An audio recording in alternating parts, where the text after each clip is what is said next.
ହେବ କେତେକ ଦେଶ ନାଶ ଯିବ। ଜଳ ପବନି ପୃଥ୍ୱୀ ନାଶ ହେବ। ପାଟରେ ରାଜା ବାଳୁତ ହୋଇବ। ପାଟରେ ରାଜା ବାଳୁତ। ଆଚ୍ଛା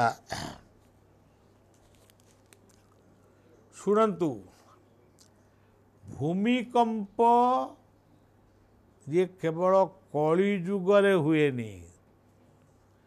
ପୃଥିବୀର ଭୌଗୋଳିକ ଅବସ୍ଥା ଯାହା, ଭୂମିକମ୍ପ ନିଶ୍ଚିତ ହବ ହିଁ ହବ। ଇଏ ସତ୍ୟ ଯୁଗରେ ହବ। ସତ୍ୟ ଯୁଗ, ତ୍ରେତୟା ଯୁଗ, ଆମେ ଯେଉଁ ଯୁଗ ଗୁଡ଼ାକ ନାଁ କହିଯାଉଛୁ, ସବୁ ଯୁଗରେ ଭୂମିକମ୍ପ ହବ। ଆପଣ କହିବେ ଭୂମିକମ୍ପ କାହିଁକି ହେଲା? ଅନ୍ୟାୟ ହେଇଗଲା ବୋଲି ହେଇଗଲା ନା। ଇଏ ଭୌଗୋଳିକ ତାର ଯେଉଁ ପୃଥିବୀର ଅବସ୍ଥିତି, ସେ ମଝିରେ ମଝିରେ ଭୂମିକମ୍ପ ହବ।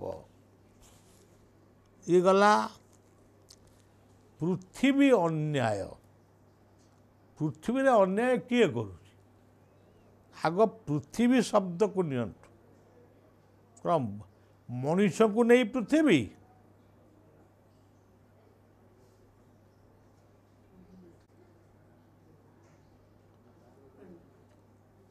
ମଣିଷକୁ ନେଇ କ'ଣ ପୃଥିବୀର ପରିକଳ୍ପନା କରାଯାଏ?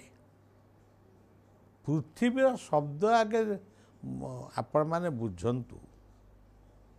ପୃଥିବୀ କହିଲେ ବାୟୁ, ଏ ପବନ, ସୂର୍ଯ୍ୟରଶ୍ମି, ମାଟି, ଫସଲ, କୃଷି, ଉଦ୍ୟାନ, ବନ, ପାହାଡ଼, ପର୍ବତ, ବାଘ, ଭାଲୁ, ସିଂହ, ଗଣ୍ଡା, ଗୟଳ ଠାରୁ ଓଟ, କୁକୁଡ଼ା, ଛେଳି, ଗୋମାତା। ଗୋମାତାର ବଡ଼ କଥା, ଇଏ ସମସ୍ତଙ୍କୁ ନେଇକିରି ପୃଥିବୀ। ତାପରେ ବିଭିନ୍ନ ସମୁଦ୍ର, ନଦ ନଦୀ, ତା ଭିତରେ ମଣିଷ, ବିଭିନ୍ନ ଭାଷାର ମଣିଷ, ବିଭିନ୍ନ ଖାଦ୍ୟର ମଣିଷ, ଖାଦ୍ୟପେୟର ଅଲଗା, ସଂସ୍କୃତି ଅଲଗା, ପର୍ବପର୍ବାଣୀ ଅଲଗା, ଅନେକ ଧର୍ମ ଅଲଗା। ତେଣୁ ପୃଥିବୀରେ ଗୋଟେ ଅନ୍ୟାୟ ହବ। କେଉଁ ଅନ୍ୟାୟ? ଇଏ କହିବ ମୋ ଧର୍ମ ବଡ଼, ସିଏ କହିବ ମୋ ଧର୍ମ ବଡ଼, ସିଏ କହିବ ମୋ ଧର୍ମ ବଡ଼। ଯଦି ପଚରାଯିବ ସୂର୍ଯ୍ୟଙ୍କ ବିନା ଧର୍ମ ସୃଷ୍ଟି କରିପାରିବ? ପବନ ବିନା ଧର୍ମ ସୃଷ୍ଟି କରିପାରିବ? ପୃଥିବୀ ବିନା ଧର୍ମ ସୃଷ୍ଟି କରିପାରିବ? ସାଗର ବିନା ଧର୍ମ ସୃଷ୍ଟି କରିପାରିବ? ସବୁ ତ ଗୋଟାଏ, ପୁଣି ଧର୍ମ କେମିତି ଅଲଗା ହେବ? ସେଇ ଗୋଟିଏ ସୂର୍ଯ୍ୟ, ସେଇ ଗୋଟିଏ ଚନ୍ଦ୍ର, ସେଇ ଗୋଟିଏ ପୃଥିବୀ, ସେଇ ଗୋଟିଏ ପବନ। ତେଣୁ ଏଇ ଯେଉଁ କଥା ଗୁଡ଼ାକ ଆମମାନଙ୍କ ଭିତରେ ଦ୍ୱନ୍ଦ୍ୱ ସୃଷ୍ଟି ହେବ, ଏଇଗୁଡ଼ାକ ହେଉଛି ଅନ୍ୟାୟ। ଆଚ୍ଛା ବାବୁମାନେ ଯେ ଶୁଣୁଛ, କେଉଁ ଯୁଗରେ ଅନ୍ୟାୟ ନଥିଲା? ଇଏ ଗୋଟେ ଅନ୍ୟାୟ ଗଲା, ଧାର୍ମିକ ଅନ୍ୟାୟ। କେଉଁ ଯୁଗରେ ଅନ୍ୟାୟ ନଥିଲା ଆପଣ କୁହନ୍ତୁ? ଅନ୍ୟାୟ ନଥିଲା, ପିତା ପୁତ୍ର ଭିତରେ ଦ୍ୱନ୍ଦ୍ୱ ହେଲା। ସତ୍ୟରେ ଅନ୍ୟାୟ ନଥିଲା, ରାମ ରାବଣ ଯୁଦ୍ଧ ହେଲା। ଅନ୍ୟାୟ ନଥିଲା, ମହାଭାରତ ଯୁଦ୍ଧ ହେଲା। ଅନ୍ୟାୟ ନଥିଲା, ପଣ୍ଡୁ ଦୁର୍ଯ୍ୟୋଧନଙ୍କର ଯୁଦ୍ଧ ହେଲା, ଏ ପଣ୍ଡୁ କୌରବଙ୍କର। କେଉଁ ଯୁଗରେ ଅନ୍ୟାୟ ନାହିଁ? ଆମ ପିଲାଦିନେ କ'ଣ ଅନ୍ୟାୟ ନଥିଲା? ସେତେବେଳେ ଅନ୍ୟାୟଟା ଆମେ ଜାଣିପାରୁନଥିଲେ। ଏବେ ଟିଭି ଫିଭି ବହୁତ ହେଇଗଲା, ସାଙ୍ଗେ ସାଙ୍ଗେ ଜାଣିଯାଉଛୁ। ଆଚ୍ଛା ଇଏ ହେଉଛି, ଆଚ୍ଛା ଅନ୍ୟାୟ ଯଦି ନଥିଲା କଂସ ପୁଣି ଶିଶୁବଧ କାହିଁ କରୁଥିଲା? ସେଟା ଶିଶୁବଧ କରିନି, ଯଦିଓ ବି ଆପଣମାନେ କହୁଛନ୍ତି କରିଛନ୍ତି ବୋଲି, ଶିଶୁବଧଟା କ'ଣ ଅନ୍ୟାୟ ନୁହଁ? ଦୁର୍ଯ୍ୟୋଧନ ମାନେ ପାଣ୍ଡବମାନଙ୍କୁ କିଛି ଦେବା ପାଇଁ ମନା କଲା, ଏଇଟା ଅନ୍ୟାୟ ନୁହଁ। ଶିବ ବଡ଼ କି ବିଷ୍ଣୁ ବଡ଼, ଆକୁ ଜବରଦସ୍ତି କହିଲେ ତୁ କହ ଶିବ, ଏ କହିଲା ବିଷ୍ଣୁ। ତେଣୁ ଅନ୍ୟାୟ କିଛି ନାହିଁ।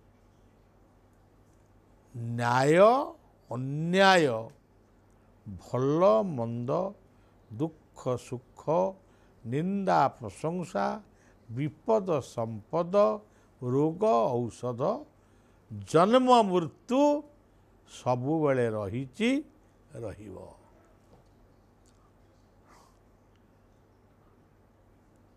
କେଉଁ ଦେଶ, ଆଉ ସେଗୁଡ଼ା ବେଶୀ କହିବାନି, ଏତିକିରେ ଆପଣମାନେ ବୁଝ। ତାପରେ ଖଣ୍ଡ ପ୍ରଳୟମାନ ହେବ। ଖଣ୍ଡ ପ୍ରଳୟ ତ ଯୁଗ ଯୁଗ ଧରିକିରି ଅଛି। ଯେଉଁ ଦ୍ୱାପର ଯୁଗରେ ତୃଣାବର୍ତ୍ତ ରାକ୍ଷସ, ସେ କ'ଣ କି? ସେ ହେଉଛି ଖଣ୍ଡିଆ ଭୂତ,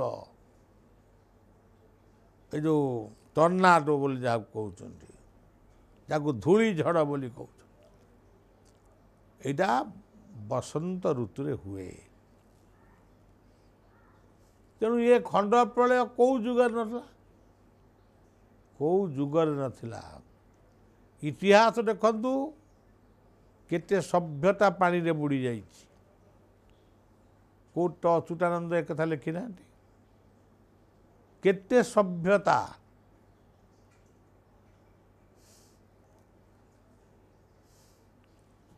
କେତେକ ଦେଶ ନାଶ ଯିବ। ଏବେ ବି କହୁଛି, କୌଣସି ଦେଶ ନାଶ ମାନେ କ'ଣ? ତାର ଯେଉଁ ଅପସଂସ୍କୃତି ନାଶ ଯିବ, ପୁଣି ସଂସ୍କାର ଆସିବ। ସେଥିପାଇଁ କଳ୍କି ଭଗବାନଙ୍କୁ ପ୍ରାର୍ଥନା କରନ୍ତୁ।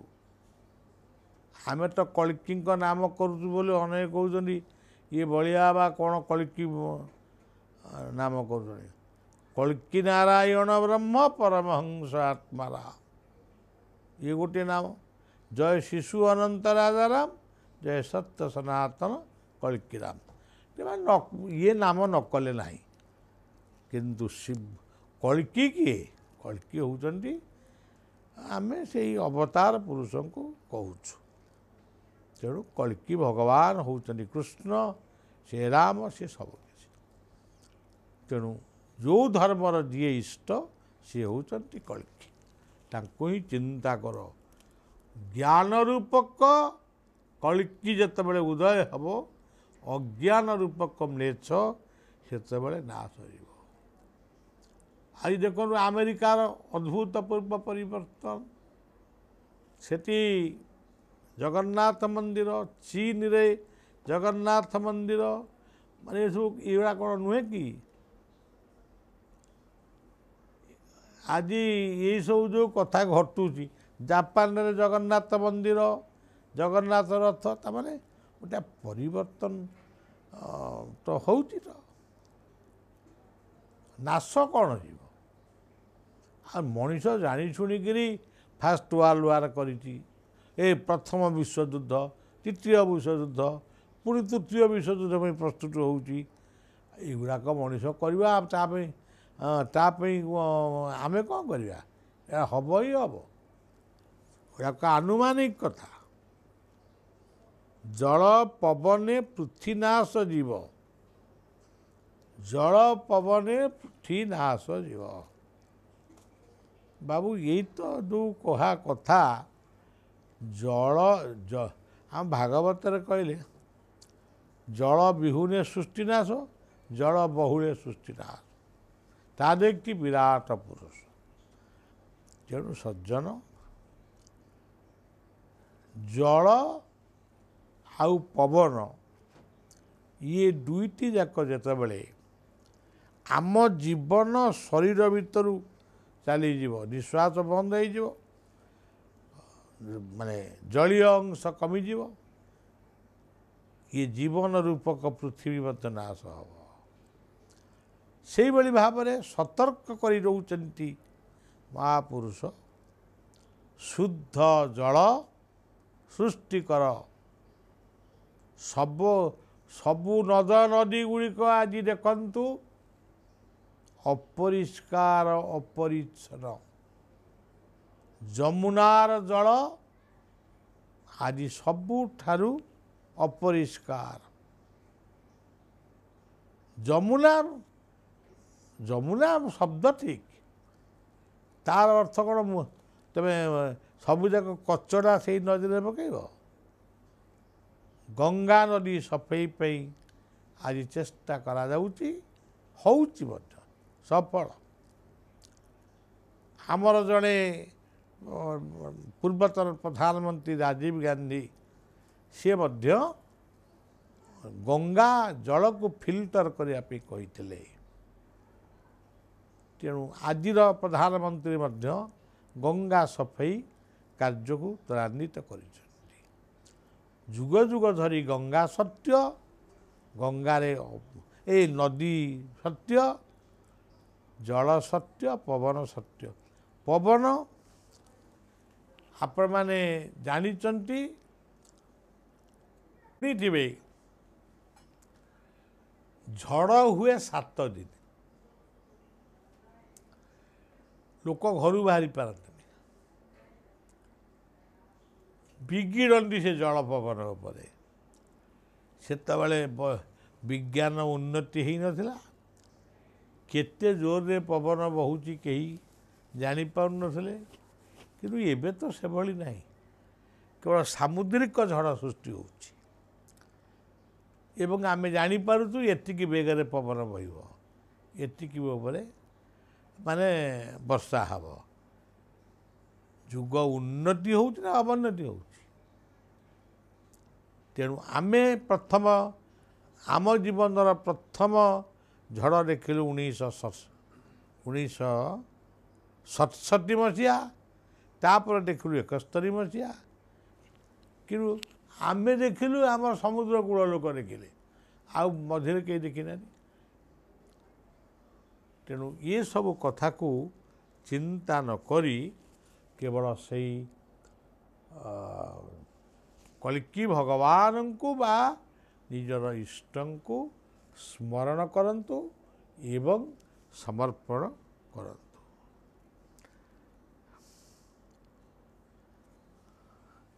एतिकी आजिर कथा पुणी अन्य कथा कहबा।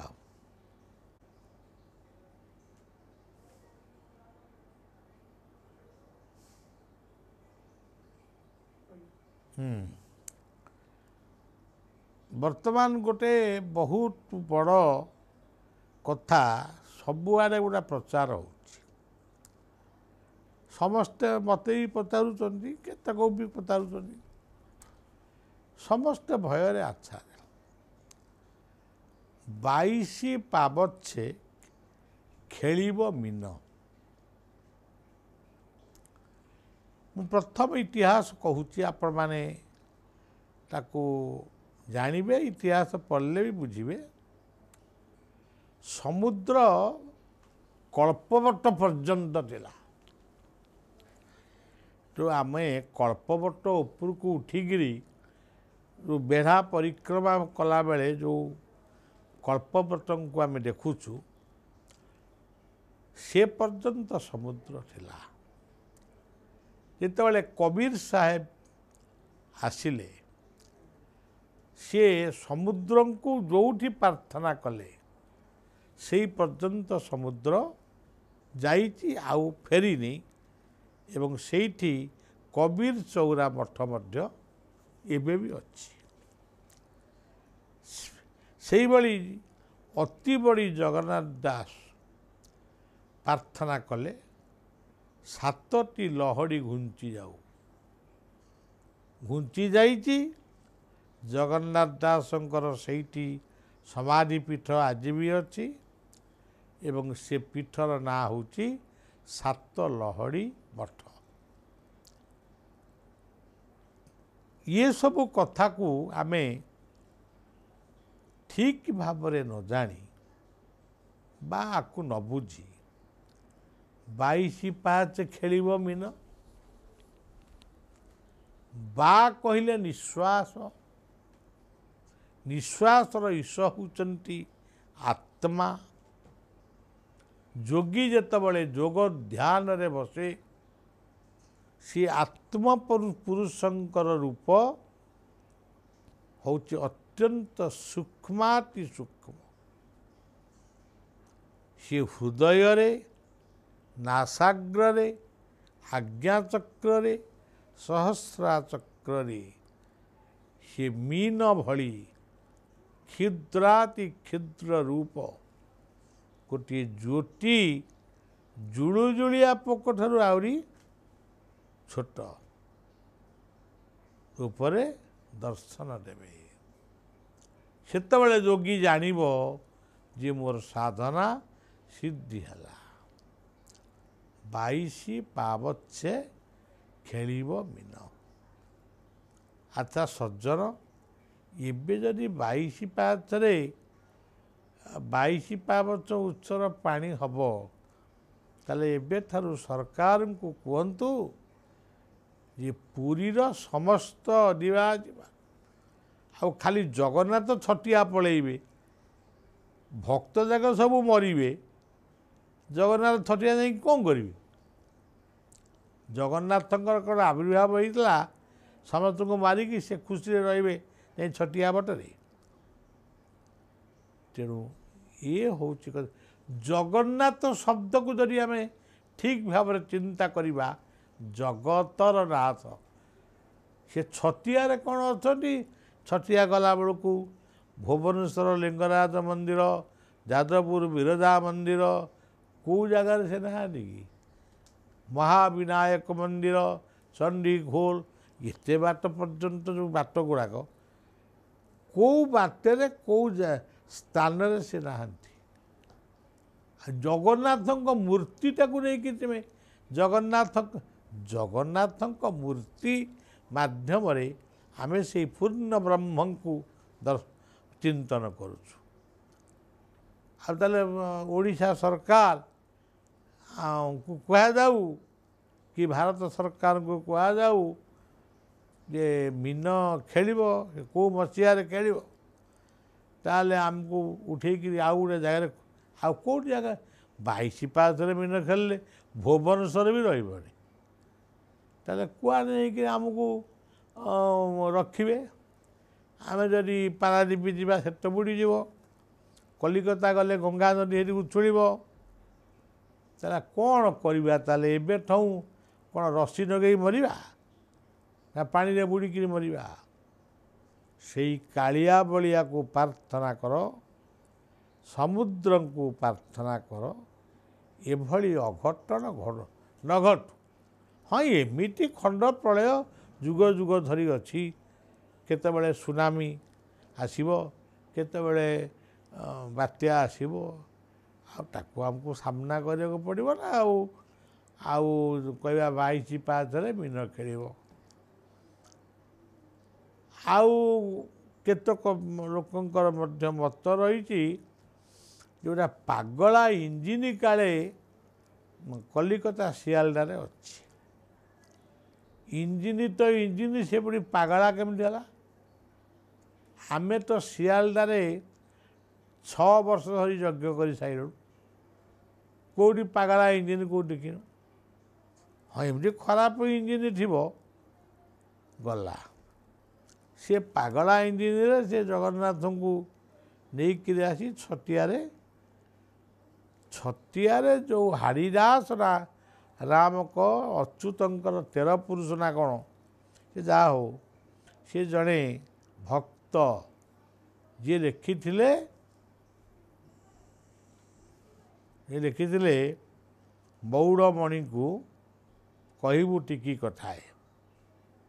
ତ ସେ ଯାହା ହଉ, ଯେ ଯିଏ ଜଗନ୍ନାଥଙ୍କୁ ବନ୍ଦନା କରିଥିଲେ, ପ୍ରଭୁ ମୁଁ ଆପଣଙ୍କର ରଥଯାତ୍ରା ଦେଖିବାକୁ ଯାଇପାରୁନି, ଆପଣ ମୋତେ ଏଇଠି ଦର୍ଶନ ଦିଅନ୍ତୁ। ତେଣୁ ସେ ଦର୍ଶନ ଦେଇଛନ୍ତି। ସେ ଦର୍ଶନ ପାଇକିରି ବିଲୀନ ହେଇଛନ୍ତି। ତାଙ୍କର ସମାଧି ସେଠି ବି ଅଛି। ସେଠି ବି ଜଗନ୍ନାଥ, ବଳଦେବ, ସୁଭଦ୍ରା, ସୁଦର୍ଶନ ପୂଜା ବି ପାଉଛନ୍ତି। ଆଉ ଏଠୁ କ'ଣ ଯାଇ ସେଠି ରହିବେ? ସେ 6 ଅକ୍ଷରଟି ହେଉଛି ଭଗବାନଙ୍କର ଶବ୍ଦ। କାମ, କ୍ରୋଧ, ଲୋଭ, ମୋହ, ମଦ, ମାତ୍ସର୍ଯ୍ୟ, ଇଏ 6ଟି ହେଲା ଶତ୍ରୁ, ତାର ବିପରୀତ ହେଲା ମିତ୍ର। କାମ ନିଷ୍କାମ, କ୍ରୋଧ ଅକ୍ରୋଧ,